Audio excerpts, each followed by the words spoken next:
আসসালামু আলাইকুম। মানুষ চেনা এত সহজ ব্যাপার না। মানুষ চিনতে গেলে অনেক ধৈর্য লাগে, অনেক অভিজ্ঞতা লাগে। আমরা অল্পতে একটা মানুষকে চিনে ফেলি, এইজন্য আমরা মূলত সবসময় ঠকে যাই। এই ফ্রিজটাতে মূলত কাস্টমার ১৪,০০০ টাকা খরচ করেছে। তার পরেও ফ্রিজটার টেকনিশিয়ান ওকে করতে পারেনি। প্রথমত বারবার কম্প্রেসর নষ্ট হয়ে যায়। কাস্টমার কি করে? কাস্টমার টেকনিশিয়ানকে টাকা দিয়ে দেয় যে আপনি নতুন কম্প্রেসর কিনে লাগাই দেন। কিন্তু প্রথমবার টেকনিশিয়ান নতুন কম্প্রেসর লাগাইলেও দ্বিতীয়বার কিন্তু পুরাতন কম্প্রেসর লাগাইছে। এখন পুরাতন কম্প্রেসর লাগিয়েছে, সেটা হচ্ছে মেরামত করা, রিপেয়ারিং করা কম্প্রেসর। আমরা এই জন্য আপনাদেরকে বলি, আপনারা যখন কম্প্রেসর লাগাবেন সাথে থাকবেন, সাথে থেকে আপনারা কম্প্রেসর কিনে দেবেন।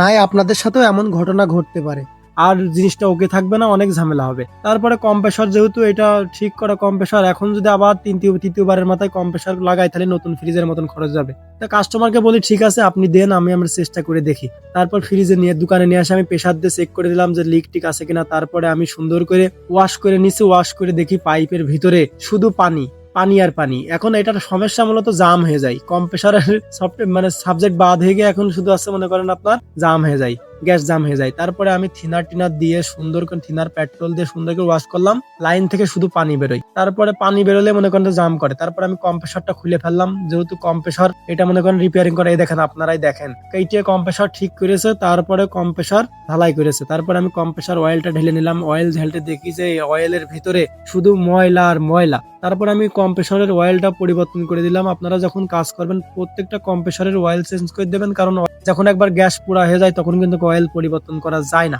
তারপরে আমি কম্প্রেসরের অয়েল গুলো পরিবর্তন করে দিলাম। এখন কম্প্রেসরটা প্রেসার দেবো। মূলত আমার কাছে যেহেতু এসে, আমি এর জিনিস কোনোটা বাদ রাখবো না, সবকিছু একদম গুড়া থেকে আগা পর্যন্ত দেখবো। তারপর কম্প্রেসরে আমি ৩০০ প্রেসার দিলাম, যেহেতু এই কম্প্রেসর কেটেছে, লিক থাকতে পারে। তারপর আমি কম্প্রেসরে ৩০০ প্রেসার দিয়ে আমি পানির মধ্যে ডুবালাম।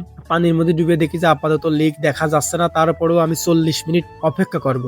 তারপরে প্রেসার দিয়ে আমি ৪০ মিনিট অপেক্ষা করার পর আমি আবার আসলাম, এসে দেখি যে না, কোনো লিক দেখা যাচ্ছে না। তারপরে আমি সুন্দরভাবে কম্প্রেসরটা নিয়ে এখন ফ্রিজের বডিতে লাগাই দেবো। এখন আপনাদের একটা জিনিস যেটা বলি, সেটা হচ্ছে আপনারা একটু সতর্ক হবেন। সেই ক্ষেত্রে আপনাকে কেউ ঠকাতে পারবে না। আপনি বিশ্বাস করবেন, আপনি ঠকে যাবেন। সবাই যে ঠকায় তা কিন্তু না। তারপর আমি কম্প্রেসরের মনে করেন আপনার চারিকলের যে নাট গুলো আছে লাগাই দিলাম। লাগাই দেওয়ার পরে আমি ঝালাই করলাম। এই যে একটা মোটা স্ট্যান্ডার ব্যবহার করলাম, যেহেতু এটা বারবার জাম হয়, এই জন্য একটা মোটা একটা স্ট্যান্ডার দিলাম। এই স্ট্যান্ডারের মোটা ফিল্টার আছে এবং সিলিকন আছে, সেক্ষেত্রে পানি থাকলে সেটা শোষণ করে নেবে। তারপর সর্বশেষ আমার ঝালাই টালাই করা শেষ। তারপরে অনেকক্ষণ কাজ করা লাগবে, প্রায় ৪ ঘন্টা কাজ করে কাজটা হলো। তারপর আমি ভ্যাকুমে লাগালাম। মূলত সব ফ্রিজে আমি ভ্যাকুম করে দিই। এটা হচ্ছে আপনার ২ ঘন্টা ভ্যাকুম করা লাগবে, একটু বেশি ভ্যাকুম করা লাগবে, যেহেতু এটা জাম হচ্ছে।